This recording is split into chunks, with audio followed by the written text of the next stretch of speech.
Hello friends, അങ്ങനെ പവിത്രം നമ്മളെയൊക്കെ കരയിപ്പിക്കും കേട്ടോ. നമ്മുടെ വിക്രത്തിന്റെ അത്രമാത്രം നെഞ്ചു നീറി തിരികെ പോകുന്ന നിമിഷങ്ങളാണ് കൂട്ടുകാരെ നമുക്കിന്ന് കാണുവാൻ സാധിക്കുന്നത്. എത്രയൊക്കെ അഭിനയമായാലും ശരി, നമ്മുടെ വേദയ്ക്ക് എങ്ങനെ ഇത്രയും കഠിനമായിട്ടുള്ള വാക്കുകൾ നമ്മുടെ വിക്രത്തിന്റെ മുഖത്ത് നോക്കി പറയാൻ സാധിച്ചു എന്ന് തോന്നിപ്പോകും പ്രേക്ഷകരെ. അത്രയ്ക്കും വേദനാജനകമായിട്ടുള്ള ഒരു പ്രൊമോ കേട്ടോ.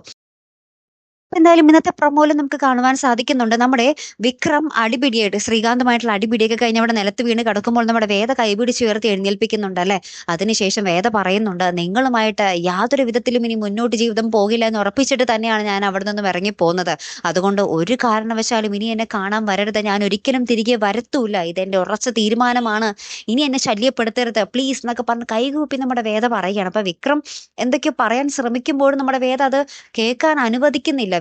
വേദ പറയുന്നുണ്ട്, എനിക്ക് നിങ്ങൾ പറയുന്ന ഒന്നും കേൾക്കേണ്ട ആവശ്യമില്ല എന്നും പറഞ്ഞിട്ട് നമ്മുടെ വേദ വേഗം തന്നെ വീടിന്റെ ഉള്ളിൽ കയറിയിട്ട് വാതിൽ അങ്ങോട്ട് കൊട്ടി അടക്കുവാട്ടോ.